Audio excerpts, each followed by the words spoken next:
Happy Thursday. Welcome to the Scoop World Order. Wow, Ryan Day got paid today. A lot of buzz around who is going to be defensive coordinator. So Charles Bentley joining the staff. We've got a little intel on that. Never stops here on the Scoop. So if you guys enjoy our content, please give us a like, click subscribe. Also click that little alert bell. Kudos to you guys. Another huge week on here. Great live shows, great content, great chat room. So I appreciate you guys that are in here each and every night. The core Scoop family, all of the newbies that are in here. Again, it's been incredible. So the growth has been incredible. We appreciate you guys doing what you do. If you guys want to help us, like I always say every night, give us a follow on Apple Podcasts. But again, just appreciate you guys, and we don't take you guys for granted. It's a huge show because you guys make it one. So make sure you leave us some comments. Shout out where you guys are watching from. Shout out who you guys are watching with. Shout out to my Southern Ohio boys. We'll be coming to see you guys soon. But I appreciate you guys. With that being said, going to bring in Nevada. Our boy Ryan got what I thought was actually a very economic deal, given what NFL coaches make. 7 years. It's not 84. It's 85-ish million, 85 and change. It's 12.5 million a year over 7 years, extending him to, I think it was 2031. So your reactions when you heard that? Obviously, it was expected. But your thoughts on Ryan Day becoming now the second highest paid coach behind Kirby Smart. What are your thoughts? I mean, I thought it was a bargain. I thought, as much as you can talk about somebody getting $84 million being a bargain or whatever it is, I thought it was a certainly a fair deal, probably a little bit below market maybe. Ryan certainly didn't get every last dollar out of the deal. And, I've always kind of thought that his time horizon at Ohio State was probably 5 to 7 more years. So this kind of falls right into that time frame. And again, not wishing any, and I just think at that point he'll have won 2 or 3 national championships at Ohio State, and he'll be ready for another challenge. And the next mountaintop for him clearly is going to be the NFL. His kids are a little bit older. He'll have established himself as one of the great coaches, if not the greatest coach ever at Ohio State, and he'll be ready to make a change. But I'm going to enjoy every year that he's here, and I think we're very lucky to have him. I felt that way for a long time, and I was pleased by the deal because again, it didn't scream to me that Ryan has an ego about being the highest paid guy, the longest tenured guy. And you see that all the time. You'll see it in deals and business all the time where people are trying to get the last dollar out of every deal. And I don't think he was trying to do that. I think he wanted to have something that was fair for the university, that was fair for him, and send a message loud and clear to recruits, to staff, to other people that he's going to be here for a long time. And nothing but positives for Ohio State. I mean, the idea of having continuity and stability at the top of a college football program is it's paramount. It's almost determinative of success when you've got a good coach or a borderline great coach like Ryan. So very excited about it. Good day for Ohio State football. Good day for Ryan Day, and good day for all of us Ohio State football fans. Yeah, I mean, I thought it was not a cheap deal, but I mean, you guys got to consider, like in the National Football League, like Sean Payton of the Denver Broncos makes $24 million a year. So to get Ryan Day, who I think is the best college football coach, at 12, especially in a moment where I feel like there's going to be some scarcity with college football, where I think within 2-3 years, I mean, you're going to see the best coaches all in the NFL. They're all going to leave. They're all going to, because again, the money's better, and the money, especially for the assistants, is getting better. There's not less work because the NFL is still a tremendous amount of work, a tremendous amount of stress. I feel like jobs turn over more frequently than they do because NFL owners are billionaires and they can absorb buyouts. And I mean, the Lerner families at one point, I think, was paying 3 different staffs because or not the Lerner, the Haslam family, because they'd fire coaches after 1 year or 2 years. And is like, if you do that year over year, then you end up paying 2 or 3 different coaching staffs, including the new current staff. So I thought it was very fair. I'm happy for Ryan. Obviously, he does a fantastic job, and he's won the national championship. And frankly, these guys got to get targeted by everybody. Like, again, there was a rumor, um, not a rumor, it was more than a rumor. It was where, Texas was going to target Ryan Day if Steve Sarkisian took the Cowboys job. So, thankfully, I don't know if Sark went down that road, and Jack Sawyer sacking Quinn Ewers and getting a touchdown might have soured Jerry Jones a little bit on going after Steve Sarkisian, but he was going after Sark pretty good. And, the Texas brain trust had it in their mind that they were going to go after Ryan Day and kind of steal our thunder, and they can spend a lot of money. I mean, they had offered him probably 15-ish, and we could match that, but it's something where, do you want to match 15 over 8 years or 10 years or one of these mega contracts? Like, I don't know. Like, at what point do you have to let the guy walk? So I'm happy Ryan is here. I'm glad that he got locked in. By far the most important coach, as much as I love Jim Knowles and I love Chip Kelly, like, having Ryan here keeps Mickey Marotti here. It keeps the offense rolling here. So and now he's going to lean on people to hire new staff. I mean, because this is going to be, it's going to be interesting, because this has been a cycle where, from everything that everyone has read and everything that I've heard from people that I trust, that they've gotten younger and aggressive on offense, and defensively, I just, we had the Randy Bates moment where Ryan interviewed him, and it seemed like he could be a fit. Again, Randy Bates literally went to Ohio State and ran an aggressive defense, but it was a defense that didn't really fit what we did last year. Like I said, the thing that was really tough about the defensive coordinator spot is, as much as you'd like to go out and hire, some huge name, or, like Randy Bates or Cullen or whoever, like, they're going to change the scheme where, you've got 4 guys in that defensive staff room who ran the scheme. And obviously Jim Knowles is the architect and the guy that taught them all the scheme, but those guys have been in the scheme for 3 years. Like, it's their scheme now too. They know the scheme. And they were number 1 in the country with it, and their players like it, and they just won a national championship. So it's going to be interesting to see if it's anything other than Matt Guerrieri and Tim Walton as co-DCs, because that's just the only thing that makes sense to me at this point. As much as I'd love to hire another outside guy and make him the DC and have him be like a Jim Knowles Jr. and run the show, I just don't know how that can work, because I think that when you have strong personalities, again, Tim Walton's been a defensive coordinator in the National Football League, and and Matt Guerrieri is a guy who obviously Ryan said crazy stuff about, like, he's the smartest human being, or fastest rising star young guy, whatever he said. It was something, a little laid it on a little thick at the championship celebration. So obviously he thinks a lot of this guy, but I don't know. Like I said, I just think that you're setting up a defensive coordinator for it to be a disaster when it's like a 4-on-1 scenario, but the one guy who is the coordinator, who's supposed to be generals, is supposed to be the guy wielding the power, but then the other 4 are like, well, where's your national championship ring, and where's your number 1 overall defense, and the rest. So it's gonna be fascinating these next few days. And then there's the LCharles thing, which is interesting, because I only got 6,000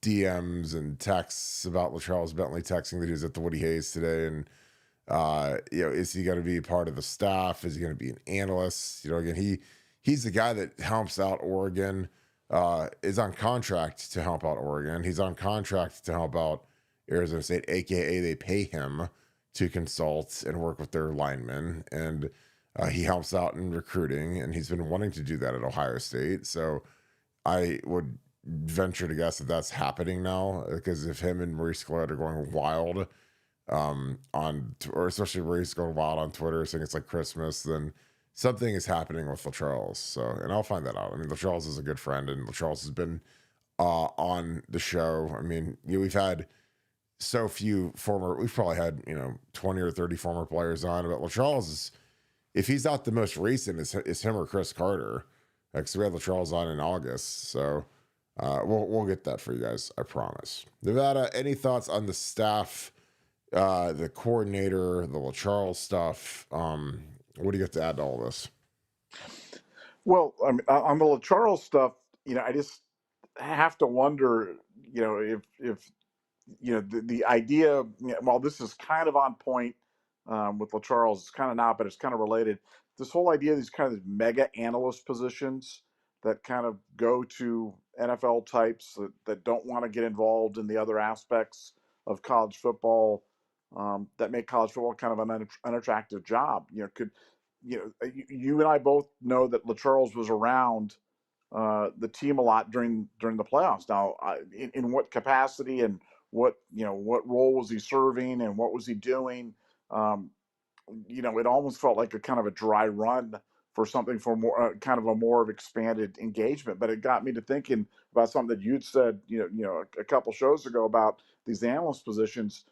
Could that be something where that's the kind of the next frontier where they start beefing up those other positions, those other beyond countable coaches, beyond the 10, and try to get some of the best and the brightest to come in, for people that have restrictions, whether they be other businesses, other outside engagements, or just don't want to be fully immersed in the college football lifestyle, which, as you're aware, college football coaching right now is the most difficult gig in in sports by far, just because you're dealing with all the things that Urban Meyer and Woody Hayes and Jim Tressel and John Coop never had to deal with in NIL and transfer portal and instantaneous free agency and all these other aspects of college football.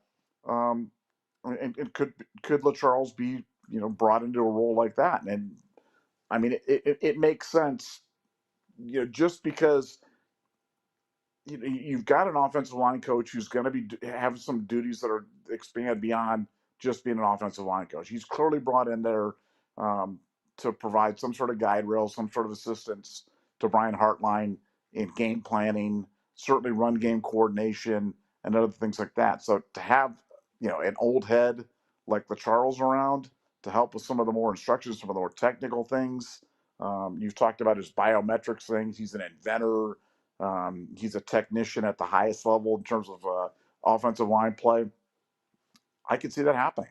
So yeah, we'll dig. I know you're on the case. You're like deputy dog on that one, and I'm sure we'll suss that thing out here over the next 24, 48 hours. And on the defensive coordinator side, I think the only question in my mind right now is because it seems preordained that they're going to go internal, but what's Larry Johnson's role in this? Is this Walt and Larry? Is this Walt and Matt? Is this Walt, Larry, and Matt?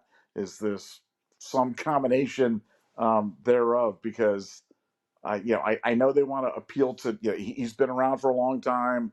Um, you know, how do you appeal to his ego? And I don't use that in a bad way. I don't. I think having an ego sometimes is certainly a good thing. But he's certainly earned the right to have a say in this internal configuration for the defense. And what's Larry Johnson's role in this? And how does he kind of figure into this new world order of defensive coordination at Ohio State? I think that's my only open question. But yeah, our information right now is obviously Bates we feel is out. We feel like Cullen has pulled himself out, and that really leaves, if you look on the bingo board, that really only leaves go internal. And like I said, I'm digging for an answer. We did a pretty good job of sussing out the new offensive side hires. The defensive thing, I think it's just been so much in flux with Brian. Kind of trying to see where everybody's at on this. But what are your thoughts? Though? Where do you think Larry Johnson ends up in the whole hodgepodge of a potential internal coordination gambit? Well, I think it's hard because does he want to keep coaching? And I always go back to he still has Edric Houston, and he's making $900,000 a year right now to coach. So it's like anytime, because Larry Johnson, he's old, 73 or 4, whatever it is, and I always go back to when he was coaching high school football, he was probably making $2,000 a year or $3,000, whatever it was. I mean, he worked a long time where he probably wasn't making much. Penn State, obviously, I'm sure it was doing fine as a D-line coach, making probably $100,000, $200,000, I don't know. But it's like coaches didn't used to make this much money, which is something that I talked to you about, where it's like these salaries have just gone crazy. And I always go back to the last year that Tress and Jim Bowman, Luke Fickell year 2011, like our two coordinators made $350,000, and that was 13 years ago. So I mean, that wasn't 50 years ago. That was 13 years ago. Now our coordinators are making 2.5, 3 million. Heartland will probably be 2.5 million or so. So I mean, that's an 8x in 10 years, 8x. And so, our D line coach, probably would be making 250, 300 tops. And, like our lowest pay, our quarterback coach should be like Nick Siciliano made 150 grand his last year. Now, again, I know that people hated Nick Siciliano, but he was the full-time quarterbacks coach, and he made $150,000, which again, ton of money. I'm not discounting that, but now you're not getting a quarterback coach at a high level for less than $1 million. So it's 8, 9x what it used to be. So, as much as everyone thinks every coach is paid in the shade, and I'm sure Larry has tons of money stacked up because he's been doing it for so long, but the amount of money they're making now is like insane. So would you be able to find, the energy to go do it for another year? Yeah, I would. I mean, like if you're making that kind of money, it's like, yeah, I could roll out of bed and go coach the D line and get through recruiting and whatever. But I like the LCharles thing is interesting because I think, with obviously with Larry, with LCharles, there's the minority thing with recruiting, which is a real thing. Because if Larry retires, like you have to hire a black defensive line coach. I mean, we're getting a little shy there where you've got so few minorities, because you need minorities to recruit South and Cleveland and that type of thing. That's a real thing. And so I don't think LCharles could go on the road, or if they could assign him to go on the road, or if he'd even want to go on the road. But I've always said, I was like, look, if I could hire a really, really good young black offensive line coach, like that would be like the silver bullet, because the offensive line field is so lily white that it's crazy.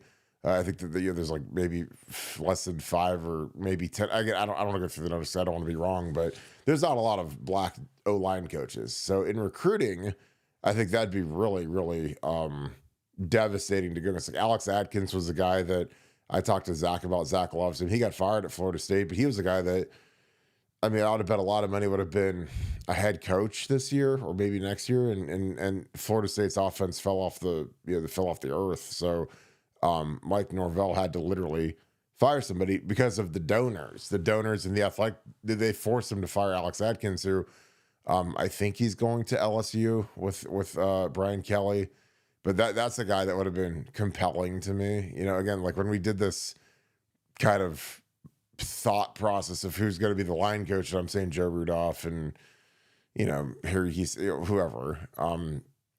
That was the guy that was right kind of at the forefront of my mind, because he was an offensive coordinator last year. Incredible recruiter, incredible.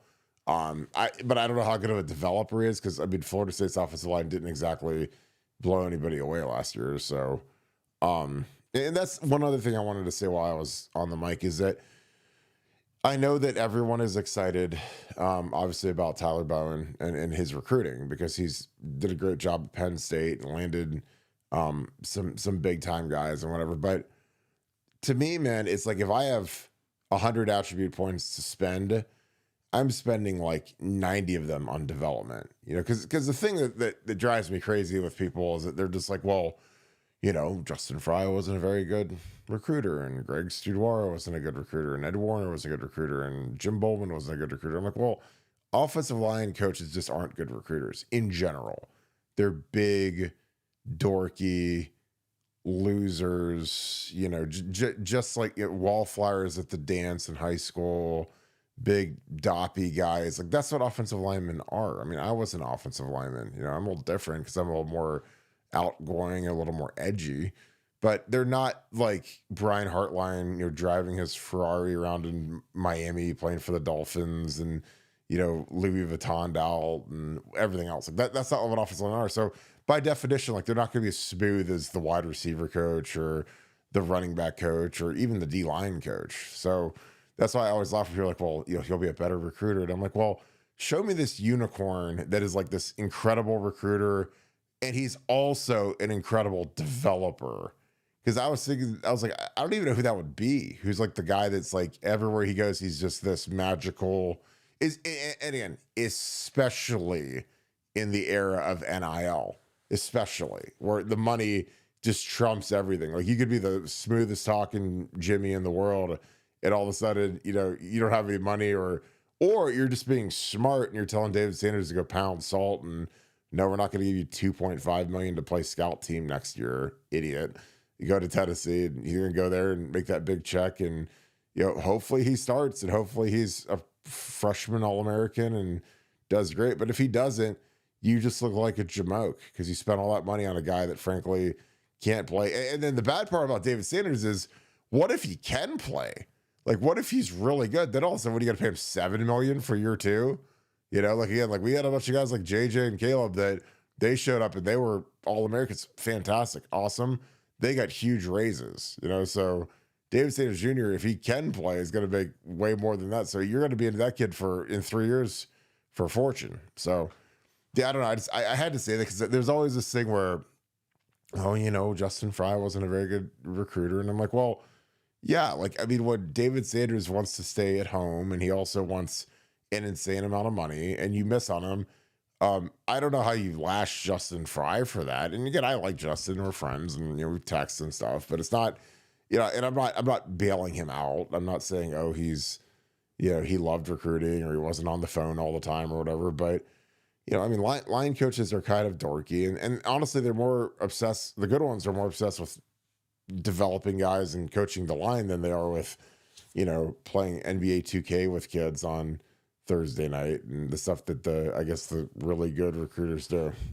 Dad, you got any thoughts on that? We're starting to get a few super chats in here as well. Well, I just wonder I mean, you decided to get off the career path of being a coach at one point in time. I'm sure you wanted to be or thought maybe you wanted to get into coaching. Obviously, that's why you did your thing. I mean, now that you see the kind of the crazy money, and you were talking about who could be the guy, the unicorn that would be like the unbelievable recruiter, great developer. Dude, it's Burt Carton. Burt Carton would be like the greatest offensive line. You know that, and I know that because I know how hard you work. You're a 22-hour a day guy. You sleep like 30 minutes when you're not eating for 45 minutes and working out for the other 45 minutes. I mean, I can't imagine how much you would kill the game if you were doing as an offensive line coach. Honestly, like that was, you know, again, like I loved it, but it's so like you get this compulsion where you have to work. And like when I was like GM, man, I was 7 days a week. I was in there on Saturday, I was in there on Sunday, and this is the off season. This wasn't in season when everybody's in the building. This is like, cause there was always stuff to do. And when any kid, Jeff Hireman wanted to get in the weight room on Saturday night at 10 o'clock at night, and you can ask Jeff Hireman, like this isn't BS. I would drive down to the Woody and open it up for him so he could lift. And then he'd bring Steve Miller, and then he'd bring Joel Hale. And we did these things called werewolf workouts where these guys, instead of going to the club, they come work out at the Woody by themselves with me. Like, not like I wasn't like being the strength coach, but you know, if I'm going to be in there, I'm going to lift something too. I'm not going to sit there in a chair and watch them. So, but I wasn't like lifting with them, but I was just in the vicinity, you know, getting a workout in because, you know, again, that's just kind of like the cost. But I mean, once you get into that mode, it's like, it's hard to break it, you know? And again, like what I do now where I work, it's like I'm home, you know, it's like, it's different when I'm in the Woody for 16, 18 hours a day, like I used to be. And I'm just like, I don't miss that shit at all. Like, I'm sorry. Like, I feel like, you know, people are like, do you know any other ways? Like, no, I've spent enough of my life in there. And frankly, it's like, I tell people like, unless I'm getting paid to go somewhere, like I'm not going. Sorry. Like, I mean, my time's too expensive at this point, and I'm not going to go just chill. But I loved coaching. I loved recruiting.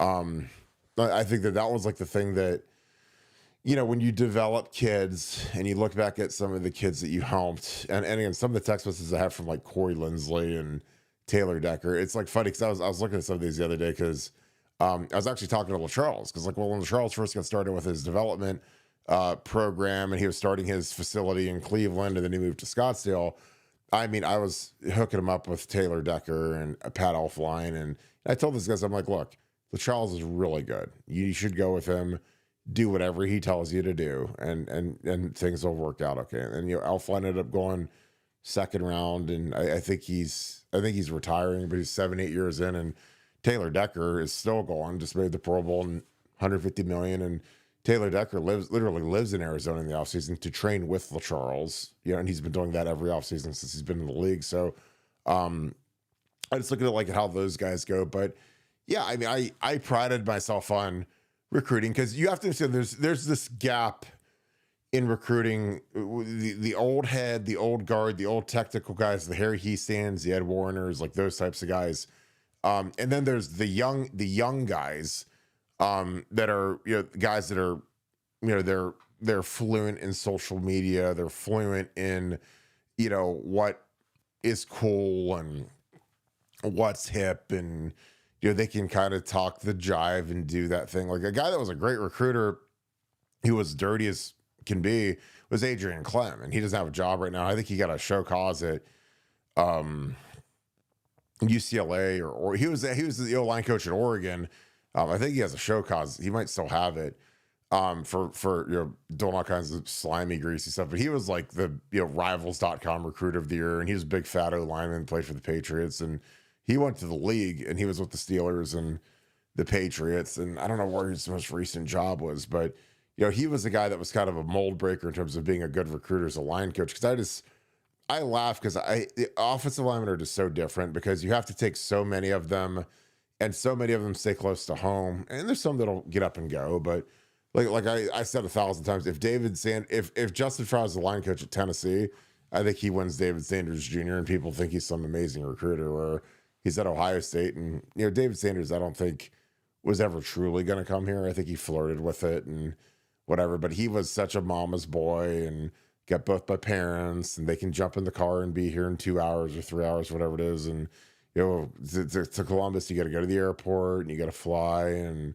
that is a big difference. I mean, Nevada, you drive, you barnstorm the country all the time, and if you could send your prized pupil to, if there's a academy that is a good hockey boarding school, and one's 3 hours away and one's a 3-hour flight away, and they're the same thing, you're probably going to pick the one that you can just jump in the car and be there in 3 hours and go watch the Friday night game or whatever. So I don't know. But yeah, it's going to be interesting to see if LeCharles gets to roll. Because again, I've been saying for years, is like, I would use him. Obviously, his development is excellent, and he teaches these kids how to eat well. Because that's the big thing. He's crazy about his diet. I mean, he is. I mean, I've got out to eat with him, and he is as ripped as a human being. I mean, he's like Adonis. He's like Mr. Olympia, because he doesn't eat carbs, and he's super just militant about what he does and eats and trains. And it is good, because like, he gets these guys out there and puts them on a diet, and they all lose body fat, and they get shredded, and that's how they eat when they're in the league, and less inflammation. Like, he's a genius with that kind of stuff. But I think, like, with recruiting, the way he reaches kids and offensive linemen that want to train with him afterwards, like, he would be lethal if he not only helped out, or if he could recruit. Now again, I can't see him being a guy that goes on the road and does all that dog and pony show. But that's why the super analyst thing, where if Ryan Day said, Kirk, you're going to be the GM of the program now, and you're going to restructure some stuff, what are some things that you would add? I'd add some super analysts, and it'd be guys that make 500 grand or higher. They don't go on the road and recruit. So this would be a great spot for like a Kevin Wilson or LCharles Bentley. They coach, because again, there's no cap on coaches now. So you can have 50 coaches, and they can all actually coach on the field. And again, the reason I say this, to specify this, is until last year, there was a distinct delineation between the 10 on the field coaches that are guys that can go on the road, and also there's there were 4 GAs. So I was a graduate assistant when I was there, so I was allowed to coach. I was allowed to be out on the field instructing. There's no restrictions on what I could do, telling kids. Now, outside of those 14 guys, like if you're a QC or an analyst or whatever, you legally were not allowed to coach. Like you couldn't be out on the field. You could help a scout team, hold cards, and do that kind of stuff, but you couldn't actively be coaching. Now, do teams break that rule all the time? But we're also Ohio State, and we have more compliance people than anybody in the world. And most of them are just like Doug Archie's one of the worst. He's just terrible at his job. But our compliance people would love to snitch on us, rat on us. They'd watch our film to see if we were coaching and don't like us. So I mean, there's a big risk if you got, if they caught you coaching. It's not like that in the South. They don't snitch on you in the South, but they do at Ohio State. So now that that's gone, and these analysts and QCs can actually coach on the field, then you can make these super analysts where you pay these guys all this money and they can actively be coaching and they can help in recruiting and blah, blah, blah. And again, I don't know what the waiver process is to put other guys on the road. If it's tough to do, if it's easy to do, if there's a limit to it. But, when we were in the playoffs, that we were sending Mark Pantoni on the road to go see high schools because, again, our coaches were busy getting ready to go, win a playoff game. They're still practicing, but all the other schools that were out of the playoffs were sending their line coach on the road and their head coach on the road. We couldn't because of the playoffs. Like, I don't know if you could send a super analyst on the road or how that would work, but again, that's just something that I was pondering because, if you ask me what I'm worried about going into this season, we are really young on offense, staff wise. And doesn't mean we're not talented, doesn't mean we can't do it. And again, I know that there's Jacksonville Jaguars decided a 29-year-old OC and their head coach is 39 years old. And so I get young people that are talented can coach football. Sean McVay won a Super Bowl when he's like 35, whatever. But that being said, a lot of times when there's a 29-year-old offensive coordinator, they have a 65-year-old offensive line coach and a 55-year-old receivers coach that's been coaching the league for 30 years. And they usually balance that out. Whereas we're just young as hell. I mean, Carlos Laughlin's like grandpa and he's 46 or 7 or whatever. So it's just different. I mean, we got a 35-year-old line coach. That's the youngest line coach we've ever had, I think, at least in the last 30 years.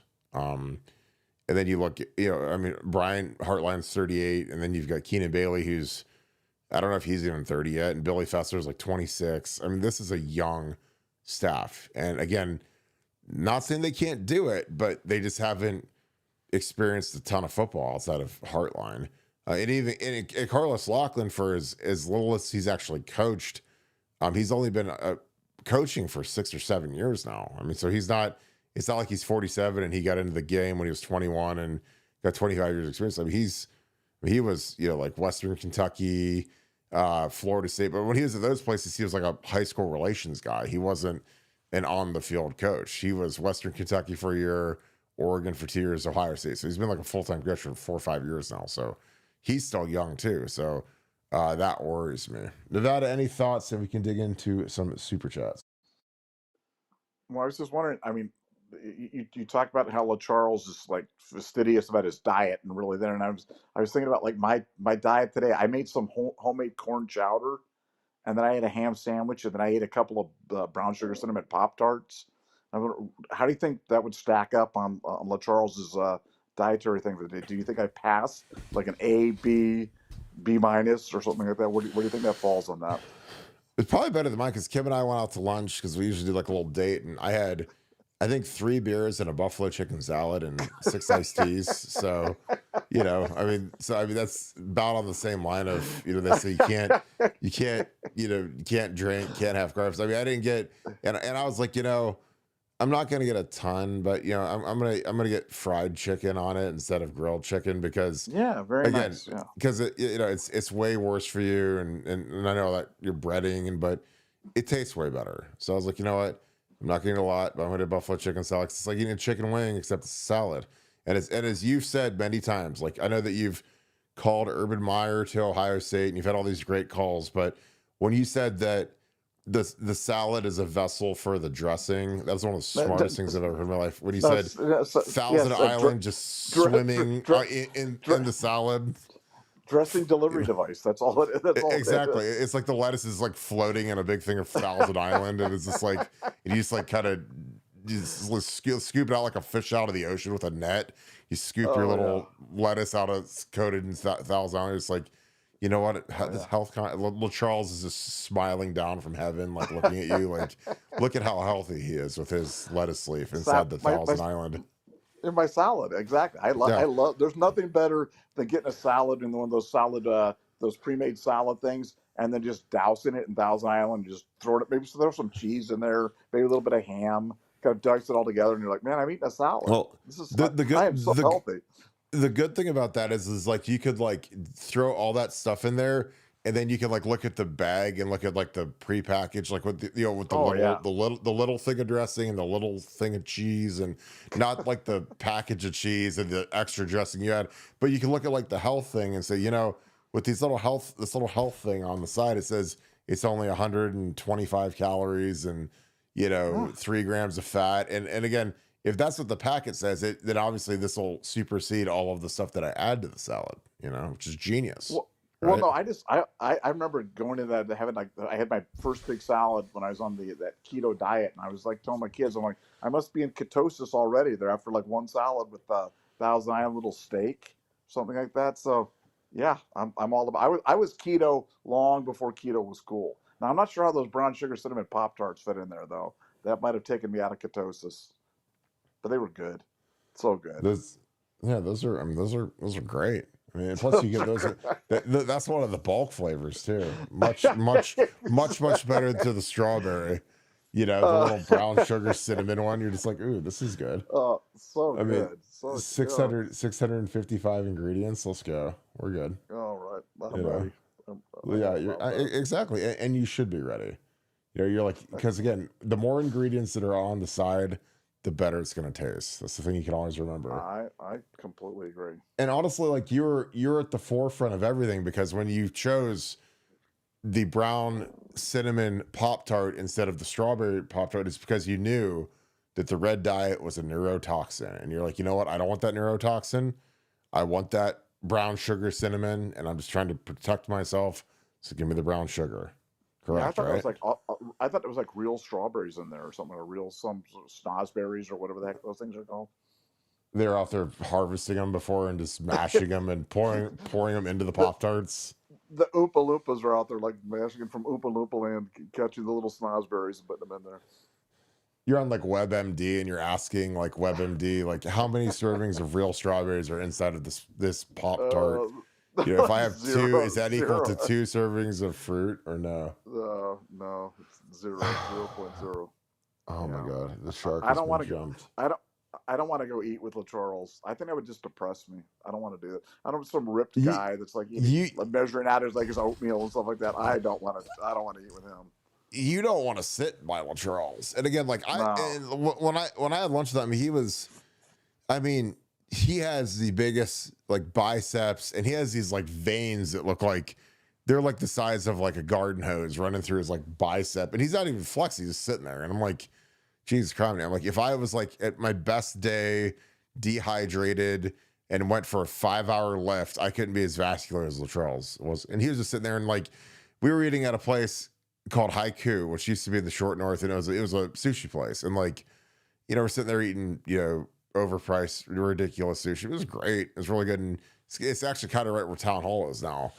And we're sitting there, and it was funny because that LCharles didn't realize, you know, he used to go there in like, you know, 2000, 2001. He didn't realize like the short north was like the Mecca for like gays when he went down there. So he always wondered why all these guys were checking him out. And I'm like, dude, you didn't know that the short north is like kind of like, that was kind of what it was back in the day. And he'd just be sitting there and he'd be like, yeah, man, I always wondered, because I'd come down here and, you know, Charles like big buff dude. And I was like, oh yeah, dude, they were sizing you up, big dog. And I was like, you better like keep your sweetness rolling along. Cause he never understood that. But it was funny because, you know, again, we were down there again, man. And we had a gay bartender, and he was loving him some LCharles. And I was like, I'm going to get out of here before, you know, Chocolate Thunder gets rolling tonight. But he's a funny kid, and God, he's got like 6 kids, man. So I mean, he was keeping active, and it's funny because his kids are like high schoolers now, so that's what makes me feel really old. But yeah, LCharles has always been like one of the funniest guys ever, because he doesn't put up with anything, and he gets fired up sometimes, and I'm usually at the other end of it where he tells some of these funny stories, and it's crazy. But again, he's the guy that I would hate to recruit against him. Like if I was at program A and LCharles was at program B, like the way that he knows offensive line and knows the game. And you gotta understand, he was the highest paid center in the NFL of all time. And like in Cleveland Browns fashion, of course, like at his first practice, blew his knee out, and God bless, he had like 2 staph infections too that almost killed him. I mean, he almost died because of the staph infections, and sued the Cleveland Browns, and so did Joe Jurevicius, and I think Braylon Edwards. I mean, there were like 4 or 5 guys that got staph infections from the Browns facility, which is crazy. I mean, it ended their careers. Like, these are big. Joe Jurevicius is a great player. I think Kellen Winslow. I mean, there were a bunch of these guys that they had season-ending injuries, and they all got staph, and they got MRSA, and MRSA can kill you. This isn't like that ain't no picnic if you get MRSA. So he went through all that, and then he was trying to figure out what he wanted to do, and he started the training thing, and it's been crazy successful. But yeah, like I said, I hope he becomes a big part of the program, because he's a visionary with the O-line stuff. And again, I'm always looking for ways to better entice offensive linemen to come here outside of just straight cash. And I think LCharles and what he does it'd be crazy, because like he already is the best offensive line trainer there is for the NFL Combine and for the NFL offseason. So what if you incorporate what he does to Ohio State developing linemen? Like, I don't know how a team could compete against that, because most offensive line coaches don't have time to develop like a holistic program that teaches how to eat and how to train and how to do all the stuff LCharles does. Because again, you don't have the time to do it when you're a line coach. You're worried about getting a first down on 3rd and 2. So yeah, but I hope he gets an official title. That'd be great. All right, Nevada. Any thoughts? Then we'll dig into some super chats. Yeah, no, I'm rooting for LCharles, to have a role as well. And it seems, like I said, it seems like they were auditioning him through the playoffs. They had him around more than at any time before that. And, maybe this is the precursor to something good. So it would be a good time for it, and I'd be excited about it. All right. Ladybuck, thanks for the deuce. Nevadabuck making fun of Kirk equals gold. I love the scoop. Nevada OH. And thank you for being an ultra member as well, Ladybuck. I think you guys pick up on it. And Nevadabuck is very easy to make fun of too, because he's got I know all of his idiosyncrasies, and I know all of his stuff that I deal with as his business partner, where it's like, we did this, so we're doing this thing on our website that everyone that's a member gets a national championship trophy on their little logo. So if you guys sign up on BuckeyeScoop.com, you get a championship trophy next to your name. It says 2025 national champion. Really looks slick. Problem is like, we're trying to make it look nicer so it looks cooler, and I can't figure out how to do it. I'm trying to make it bigger and put a little circle around it and make it look real sweet. And I went through different photos and different apps, and it's small. So I go to our tech people, and of course they can fix it in 6 seconds, and then they don't, they got to get them to put it out all the profile, but we're getting there. So if you guys sign up with new memberships, or if you guys are on the site, check out, you're gonna have like little championship trophies. So we're gonna stack national title trophies up on our site. But the Fed was like, you know how to fix that or do that? And I was like, I don't know. I spent like an hour of my day trying to figure out how to make it better, and finally I just submitted and had our tech people do. But I know like there's a lot of really great ideas sometimes that with Nevada. He's so technically inept when it comes to a lot, and he's good at some stuff, but if it's technical, I'm an idea guy.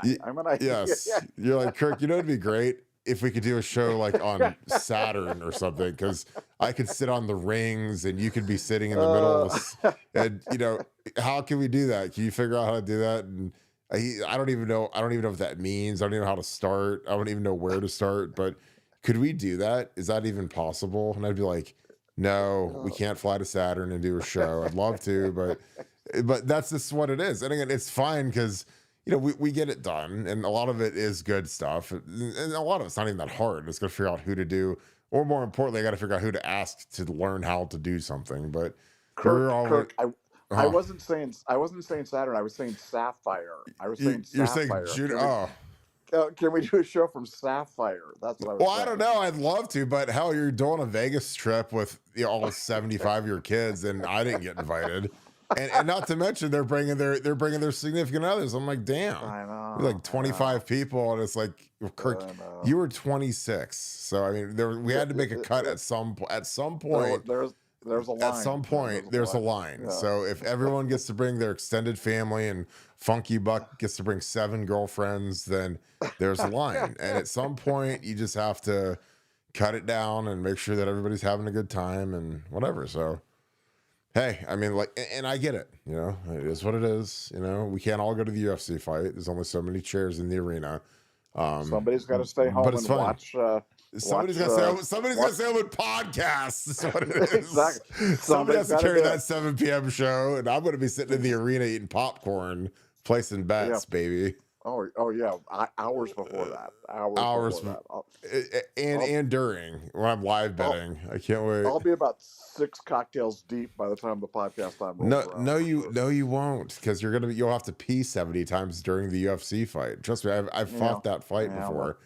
If you're gonna get there at noon for the 25th prelim, like you gotta pace yourself, man, because eat pretzels and hot dogs and Whole Foods so you're not out there dying, you know. Don't eat like 7 chili dogs and 17 cocktails, and I don't feel good. And you're like laying in the stall during the main event, dying. You know, it's like I gotta go bathroom. You don't want to go bathroom at the T-Mobile Arena. It's like, oh no. It's way better than Grand Garden Arena, though. I will tell you that. I mean, I made that mistake. Like when Kim and I used to go to these UFC fights all the time. It's like, you don't day drink before you go to those things, man, because you're gonna have to go to the bathroom 25 times during the show. So, but at least you get to go to the show. I'll be watching it on TV while I've got my lights on and I'm on the pod. I might even live stream it. Make us a little bit more, just like some people go to the national championship game and some people do live stream for the national championship game. I was like, give me 7 hours, baby.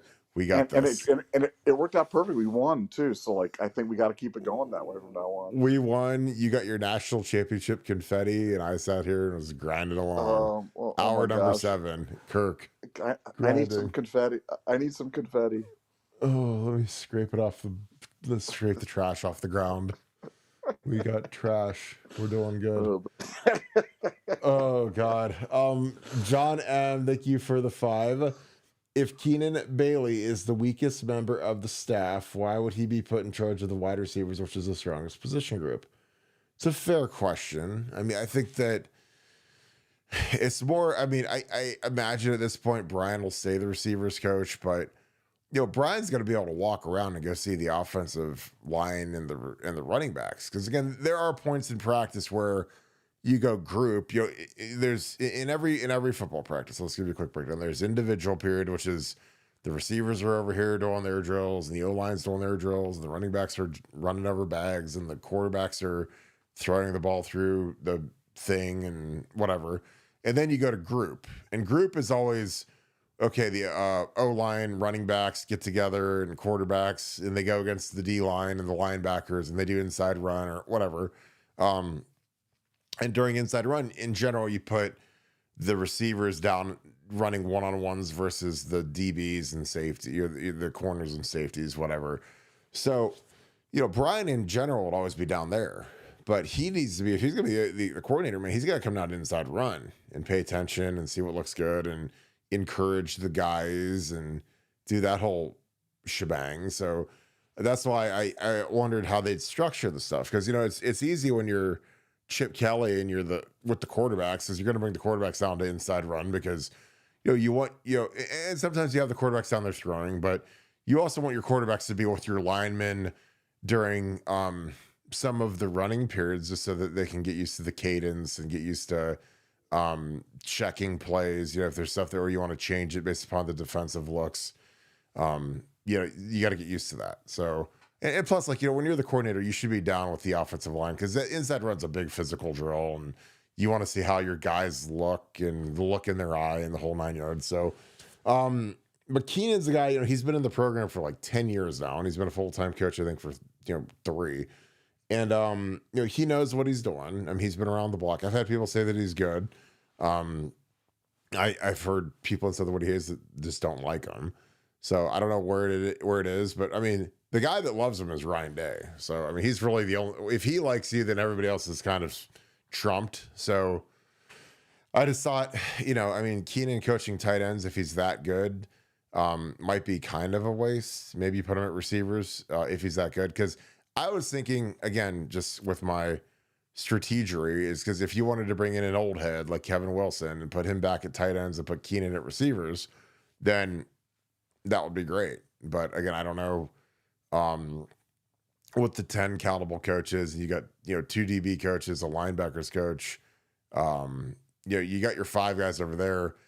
I don't know. Then you go running backs, quarterbacks, Heartline, receivers, tight ends, O line. I mean, you're going to be a little heavy there, so you're probably going to be stuck with an analyst as the old head guy. But I don't know. I was trying to think of how to structure the stuff so Brian Hartline would have the best chance for success. Nevada, your thoughts, John MS? If Keenan Bailey is the weakest member of the staff, why would you put him in charge of the wide receivers? Which is the strongest position group? What are your thoughts? I'm not convinced they're going to do that. I don't, I don't know how they're going to configure that. Um, because Brian, wants to kind of keep his hands and fingers on the wide receivers for obvious reasons. So I'm not convinced that's what they're going to do yet with that staff outline. But let's just wait and see kind of how to do it. I think they've got some things in mind that would keep Brian, more directly involved, which is a little unorthodox for a wide receiver coach to be there. But now that you can go beyond 10 coaches, you've got a lot of options, a lot of flexibility there to have a guy like Brian who can be offensive coordinator calling plays and still be involved directly with the wide receiver group. So let's just hold off on the Keegan Bailey to wide receiver thing yet. Yeah, like I said, that was more just me trying to figure out how to structure the stuff to make it more efficient for Brian, more than it was something that we'd heard. Actually, I'd never heard that. I just thought of things that, if you needed coverage so that Brian could be kind of more of the walk around coordinator as opposed to coaching a position group. Because, receivers it's tough. You're coaching, three guys on every play in general. I'd say probably three guys is the most frequent. And then, you go down to two, sometimes you have 4 or 5, whatever. But it's a lot of work. And that's a group that needs a lot of attention because, again, it's not like tight ends. Like tight ends, the easiest position to coach on the field. Probably outside of running backs because you've got one guy out there, and there's sometimes with tight ends if we go kind of run and shoot mode where you don't even have a tight end in the game. So, again, that's where I was just thinking, could you put an older head in there who can help out? I was just thinking who could help out with the offensive line. Like you put Kevin Wilson at tight ends, he's got great line experience and he could help out very easily because the tight ends do get together with the offensive line in practice and do some combination block stuff, work together. Again, I was trying to think of something to add more coverage for the offensive line. Sorry, thank you for the 10. Appreciate you guys. Make sure you guys follow him on YouTube. Search Pink Floyd piano cover artist and Ranjit RNJITSOURI and give him a like and listen to his videos because they're excellent. One risk in promoting Brian Hartline to offensive coordinator is his inexperience with play calling. It's a huge risk. But since Ohio State just won the Natty, I feel more open to taking the risk than I would have otherwise. Thoughts, Nevada OH? Well, yeah, I mean, we won the Natties, so there's a lot of goodwill and good feelings. It'll last for about one drive versus Texas if we go 3 and out and gack it up. And Julian Sane throws it into the ground 3 times. So, we got goodwill going, and I totally agree with you to what you're saying. But the other thing is, Brian's 38 years old. I mean, he's not a spring chicken. He's been here for 10 years, and I think some people are. He's been here since 17 or 18. I think he got here in. I want to say he got here in 17, 18, but he was a full-time coach in 19, interim coach in 18. So he got here in 17. He had a year where he was like a true quality control coach. So this is year 8 here. So, I mean, he's not 29 years old anymore. I mean, he's 37, 38. And those guys his age are getting head coaching jobs in the National Football League. So, I mean, can Brian call the plays and can Ryan Day keep from fighting the urge to take the play sheet out of Brian's hands is going to be that'll be the question of the year for me. Because if, again, let's just game this out. If we lose to Texas and we score 7 points and we stink and Julian Sane doesn't look great and like doomsday scenario. And again, this is coming from a team that had if we just won the Natty and we had two different doomsdays, especially the Michigan game, but we lose that Oregon game and people are ready to jump off the cliff, and then we lose Michigan and everyone's jumping off the cliff, and then we still run the table and win the national title. But say we have a doomsday and we lose to Texas and the offense sputters, how long is Brian Hartline's leash before Ryan Day says, okay, this was great, but I'm the guy that has to bear the brunt of the criticism when the team stinks and the offense stinks and it stinks. So I'm going to take my thing back and get us to where we need to get to, because there's a level that we're accustomed to seeing now with Ryan Day as the head coach and the offense and the passing game being prolific, etc. And if it's not there, does Ryan just snatch it back again? It'd be no different for me. Like if this podcast say, Nevada's like, hey, I want to have this new guy run the show and do the show, and all of a sudden we create her down to 2,000 or 3,000 views, and our views are kind of on par with all the other Ohio State podcasts basically, and I'm like, well, we were doing 15, 25, 30,000, 50,000 views a show, and since I backed away and tried to take less of a role, be more of a CEO of Buckeye Scoop, we're down to 2,000-3,000 views because with the new guy. Like eventually I was like, all right, let's be serious. Let's get back to cranking and put up the numbers we need to put up. Because again, it's same difference. Because again, I get how to do it at an exceptional level versus handing it off and trying to be more well-rounded and more balanced and whatever else. So, but what are your thoughts to that? Again, I think this will be the most fascinating part of the 2025 season, is if Brian Hartline does, and again, there's a chance he could just knock it out of the park and, shred everybody. And like I said, I wish we didn't open with Texas this year. This would have been a nice year for Texas to be like week 4 instead of week 1, but it doesn't really matter if we do lose because we still have a shot to make the playoffs, or great shot to make the playoffs. But that's the question of the year for me is if it doesn't look smooth at points, how hard can Ryan take the play sheet and the play calling duties away? Because that's something that,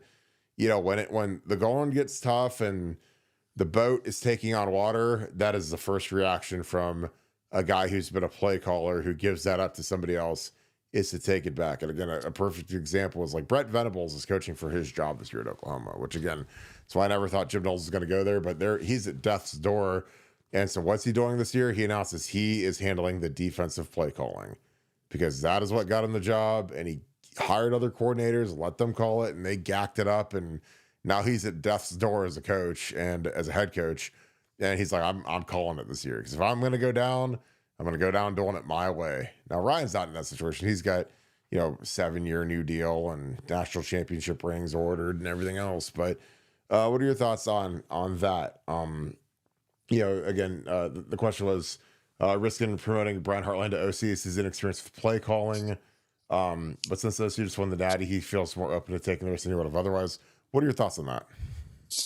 Well, yeah, it's if not now, when? I mean, this is when Ryan has got maximum, coaching capital with the fan base. He also realized with Brian Hartline, I mean, if this experience fails and Brian Hartline can't call plays or is not as effective as we wanted to be at Ohio State, it probably means that Brian Hartline's moving on from Ohio State, because Brian Hartline's not going to go backwards. He's not going to go back to just being the wide receiver coach. That on his trajectory right now, he isn't going backwards. So he's only going on as a offensive coordinator and then as a head coach, unless he goes as a wide receiver coach in the NFL or something like that. So I think Ryan's pot committed to this plan, and there's, if they don't have success right off the bat, it's probably, I'm not going to sit here and scream at Brian Hartline right off the bat, because we lost an awful lot on the offensive line. I mean, you lost Quinshawn and Trey, which is one of the great tandems of running backs in Ohio State history. You replace them with two guys that aren't as good as Quinshawn and Trey. You've lost some key offensive linemen.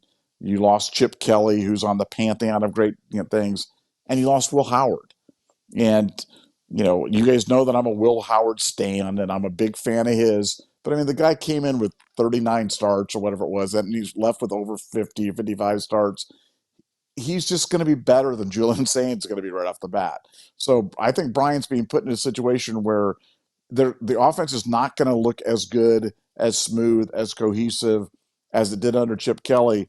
But I'm not sure a lot of that's going to be a Brian Hartline issue. I think a lot of that's just kind of baked into the cake of we lost an awful lot, and that's on the offensive side. On the defensive side, we've just lost an awful lot of guys with a heck of a lot of experience playing college football. So I just think we all need to be patient, and I think Ryan knows that. I think that's the biggest thing is like, look, Brian's not coaching the same group as Chip Kelly last year. I mean, he's coaching a team that's dramatically, dramatically less talented, in my opinion. Now, we're still going to be the most talented team in the Big Ten, but we're not going to be anywhere near what we were last year. Because again, it's not just the guys that we have on offense for Brian, it's the guys we have on defense. Because again, you could be a little more crazy if you've got Jack Sawyer and Cody Simon and Denzel and JT Tumaloa and Ty Leak and that whole crew on defense, not to mention with Jim Knowles. I mean, you can take a lot of risk. You know, Chip Kelly can go for it and go crazy and everything else because our defense was suffocating. Number one in the country. Best I've ever seen. Incredible on the goal line. So, you know, Brian's got he's got new guys that he's got to get to buy in. He's got 2 new tackles he's got to break in.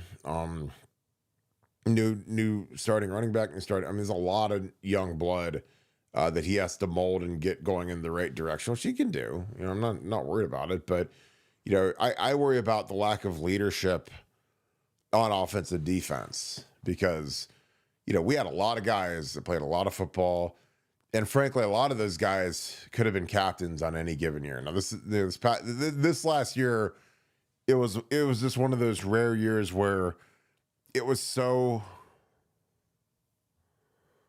oversaturated with great leaders that there were some great players that weren't captains that in like 98% of the seasons would have been captains. Like the year I was a captain in '07, there wasn't anybody else that possibly could have been a captain on offense. You know, we had Deontay Johnson was a captain with me, and I don't know if he'd started a game in his career going into his senior year. Now we had to have multiple captains, and then we had to have James Laurinaitis as a junior be a captain because my senior class was completely depleted. There was nobody in it, so there were no candidates. It was me and and Gonzo had gone pro, and Ted Ginn had gone pro, and Pittman had guys that would have been captains with me had all either left or.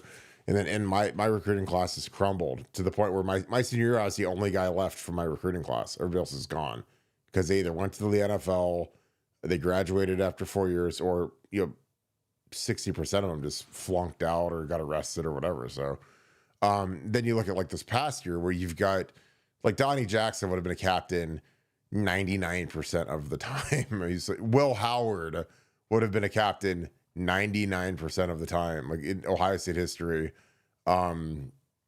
G. Scott came on as like the spiritual, emotional leader guy. Seth McLaughlin could have been a captain any other year, any other time. And that's just offense. I mean, hell, you go over to defense and you look at, JT Tuimoloau, Ty Leak, Ty Hamilton, Denzel Burke, Lathan Ransom. I mean, these guys, they're not like niche, like maybe they've got a little bit of a fan base in the locker room that'll vote for them. Like if any of those guys I named played in '07 with me, they'd have been captains, but again, it was such an oversaturated year. Or if they played on this year's team, like if they were seniors on this year's team, like this year, I mean, Sonny Styles will be a shoe-in captain easily. I mean, offensive line wise, we're young still. We got Luke Montgomery and we've got Carson Hinsman, who's kind of an older guy, and you've got the transfer left tackle who's older. Our receivers are all still young, no seniors there. You have Kazimierz, who's a senior. I don't know if he's a captain. So I mean, it's there's just a void of leadership, and there's a void of starts and experience that, like, this past year. It's like when you talk about you got to rob Peter to pay Paul. Like, we were so overloaded with the amount of experience and starts and snaps played at Ohio State. That this year we got to kind of pay the piper. We're going to be super young, and I'm not saying we're not going to be good. We're not going to be super talented and exceptional, but that's just part of the ebbs and flows of college. When you have one of those loaded, really old teams, that next year you're going to be breaking in a lot of new guys, and sometimes it's not fun to have a bunch of young guys. It reminds me of in 2003 when we had 14 guys get drafted, and we lose all the guys that had won the title the year prior. It beat the Hurricanes like Craig Krenzel and Tim Anderson, Will Smith, Darian Scott, and up front we had like Adrian Clark and Stepanovic and Shane Olivier and Ben Hartsock and Michael Jenkins. And we had all these guys that had played 3-4 years that were great players. So then in '04 we start up and we're kind of like this year's team where we've got a lot of highly graded recruits and we're young, but we sucked. I mean, we were 3-3 at midseason because we weren't experienced, and we ran into some Big Ten teams that were senior laden. Like Wisconsin was really old, and Iowa smashed us. They were really old, and you take your lumps when you're young, and then you get to turn around and dish them out when you get older. So, but yeah, it'll be fascinating to see what happens with Brian in the OC, and like I said, it just how quickly can we get back up to par? And I don't think we're going to operate anywhere near the level that we did this past year, but no Ohio State team in history has. So that's kind of where I'm at. So Nevada, any thoughts on any of the things I just talked about? Because like I said, this is going to be fascinating spring ball and a fascinating year, and really a great time to be a part of Buckeye Scoop's message board because we got a ton of intel coming in. So it's going to be interesting to see what other stuff we find over the next few weeks. Your thoughts? Yeah, I mean, look, the it's a young staff. I mean, we've gone from kind of an old head staff to kind of a young staff. This is clearly the youngest offensive staff that we've ever had at Ohio State by a wide margin. Yeah. So it's just going to be interesting to see how different that is. And I don't remember there ever being quite an internal hire like this. Certainly not at an offensive coordinator position. So, like, are we just going to go air raid? I mean, Brian obviously knows we're Ohio State, understands the history of Ohio State football. We like to have balance, and he's seen the benefit of balance. But are we Chuck it Charlie now with Ryan and his cadre of wide receivers? What's it going to be? I'm excited. I mean, I'm excited for it because we won the freaking national championship. Had we not won the national championship, this would be a little scary. But for me, I'm not saying I don't care what happens next year, but you're not going to wipe the smile off my face for a very long time. Winning this national championship was so sweet, felt so good, was the perfect story, and a perfect time to kind of break in. And I think Brian's going to do it. He's going to take time, much like players do, to get to where he needs to. But the good news is you've got the capital to do it. You've got a 12-team playoff to do it. And you've got a schedule that's a little forgiving. There's going to be some big challenges in the schedule, but I think we can navigate through this. And by come playoff time, we could be formidable, and Brian could be much better at doing his job. Yeah, I totally agree. All right, I think we got all of our super chats done. Nevada, any final thoughts? We're going to have to show up. No, just it's an exciting time. I mean, it's an exciting time. It's, every year brings kind of different stories. Last year, it was the story of all those people coming back and the most talented roster in Ohio State history, watching all these talented transfers come in. And this year, it's about staff. It's about a new young staff, specifically on the offensive side. And how does Ohio State respond to the challenges of being a national champion and trying to go back to back, which creates its own challenges in itself. But I can't wait for spring football because of this length regular season. Spring football is right around the corner. I mean, we're gonna be kicking it off for spring football before you know it. There's no off season anymore for Ohio State, and certainly not when you go into late January playing bowl games. Yeah, we got a super chat. Again, Rome, I appreciate you, my dude. Thanks, Rome 704. Thank you for the 5. I love this. Yeah, Rome says, I know they want ratings, but Texas should have been a week 2 or 3, in my opinion. Few weeks under their belt would have made for a better game for both teams. I agree. I mean, I was lucky that when I played against Texas in 2005 and 2006, we played them week 2. So in 05, we opened with the Miami Redhawks. And then in 06, we opened with Northern Illinois. So we opened with 2 max goals. So obviously victories, layups, and then we played Texas at home in 05, went down to Austin in 06.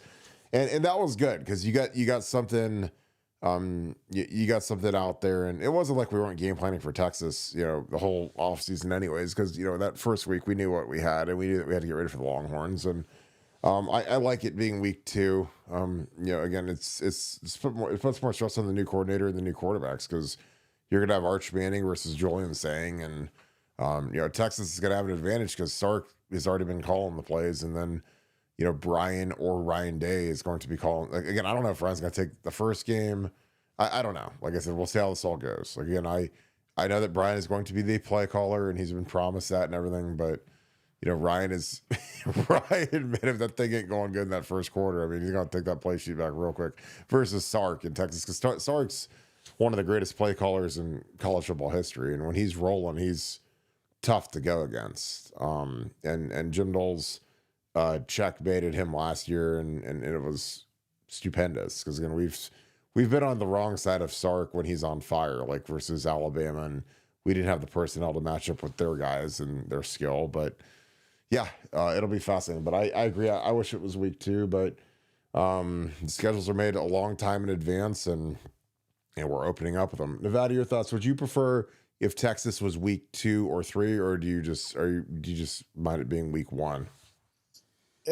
Yeah, I mean, week 1's not optimal, but maybe the only benefit that I can possibly see to that is that in the eyes of well, 2 things. One, in the eyes of any committee, maybe one thing I've learned is early losses are forgiven a heck of a lot more than late losses are.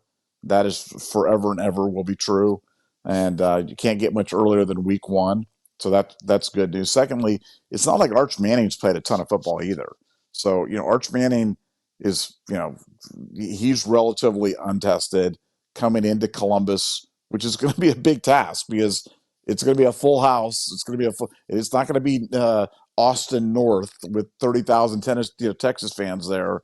It's going to be some rabid Ohio State fans ready to celebrate a national championship and put up another banner and put another team on the Ring of Honor. So, it's going to be a big challenge for Texas. It's going to be a heck of a game. And, yeah, I mean, we'll see what happens. But, I mean, we've all seen 5-star quarterbacks like Julian saying come and ball out right from day one. And the fact that Ryan is such a believer in him that he hasn't gone to the portal when he hasn't been afraid to do that, it shows you what Ryan Day thinks of Julian saying. So it's going to be a fun game. I'll be there probably with you, Kirk, watching the game, or at least calling you for the game when you're at home working. You'll FaceTime me, but you're not going to turn the camera on. AKA, you'll just phone call. Kirk, how you doing? Hour number 7 of the live stream. You're walking home sadly after the game to Indianola and hiding. Where's Nevada? He's hiding. I mean, the guy that wrote that could not wait to write that in the super chat. Oh, I know. Could not wait. Oh God, I know. He had he had the gun loaded. He had the put that bullet in there. That big loaded that thing up and was like, ooh, I can't wait to see Nevada. Oh, he's not on even. He's hiding. He's scared. Hiding. Yeah. Where's Nevada hiding at? Nevada's walking home slowly in the cold. And I was scared. That's a long walk too. Like I said, I drove to the game. That sucked. That was so bad. And to contrast that to the feeling, after the Tennessee game, and then after the Oregon game, and then after the Texas game, and then after the Notre Dame game. Oh man, it's so sweet. So sweet. Like I said, can't wipe the smile off my face, man. So happy. Well, especially after the Notre Dame game, because you went to the game and had your whole family there, and then don't spoil it. Don't spoil it, man. Don't spoil it. The next morning you get there, and then you look at you're like, oh man, what did we make on that 7-hour live stream? You look at your analytics, and you're like, oh wow, and plus we did that too. That's amazing. Good job, Kirk. We had a well, I think the only thing that would have been better if you had gone for 14 hours. I want you to know I would have supported you. That'd have been even better. Not, If I you was know, if I was just like chained to my chair the whole time, and there was like a little timer on it that said after 14 hours, like the brace that like they used to keep the circus bears from running away, like that, like it just unclasps after the 14th hour of the live stream.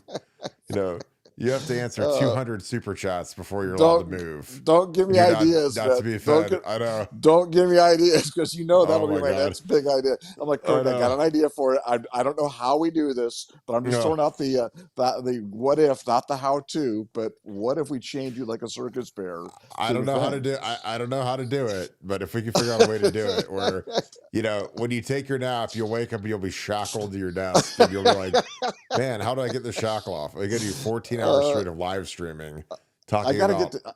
I got to get to whatever. Kim. I need Kim's text. You need to send me your phone Kim, number so I can start texting yes. Kim when he Kim, goes to sleep. you'll be put on Slip this thing right. retainer. Yeah. Put a shock collar on him and put a thing on his ankles so that he has to live stream for 14 uh, hours before he can get free. You know. oh, Hey, poor that's Kirk. how can we enhance and improve? That's what we're trying to This do. is For yeah. We need to do it. 2025 is 24 is over. The national It's championship over. doesn't matter anymore. It's time to enhance and improve the outfit. 7 hours wasn't enough. We need to raise the No, bar, baby. We need to take it up another how can we level. be more entertaining? Yeah. Literally, let's have more hours of entertainment. It's like Yes. This is best let's idea not ever. let's not do 7 days a week. Let's do 8 days a week. Let's just Eight keep it days. cranking. Eight days away. Oh Let's figure gosh. it out, baby. All Oh right, we're delirious. Any final thoughts before we go off into the night? no, I believe in Brian Hart, and I think he's going to do a great job. I'm excited for him, and he'll be good. He's going to do a good job. Yeah, I think he'll do a really good job. So, all right. That being said, appreciate you guys kicking it with us. If you guys enjoy our content, please say like, click subscribe. Also, click that little alert bell. Again, I appreciate you guys so much for kicking it with us. I hope you guys enjoy when we cut up a little bit and have some fun. And it's great to see you guys. Again, if you're gonna do something huge for us, give us a follow on Apple Podcasts and Spotify. We're growing those disciplines as quickly as we can. We got a super chat at the bell. Let me knock this out real quick. Appreciate you, Luke. Get you on the screen real quick, my friend. Let me see. Let's see. Luke Nicely, thanks for the deuce. Would we add some other coach if we promoted OH? I'm not sure. I don't know who we could add on offense. I think that they're looking at that to see if there's an old head analyst that could do kind of what Tim Drevno did.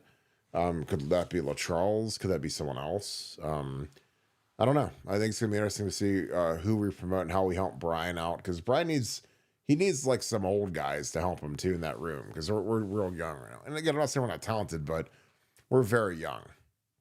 So that'll be very interesting to watch. So, but I appreciate that, Luke. Thank you, my dude. And again, appreciate you guys as well. So leave us some comments down below. I always like to see what you guys have to say, and I appreciate all your feedback. So with that being said, thank you so much, Buckeye Nation. Thank you, Scoop family. See you guys tomorrow. I hope you guys have a great night, and I appreciate you guys. So we'll see you tomorrow at 7:10. Go Bucks.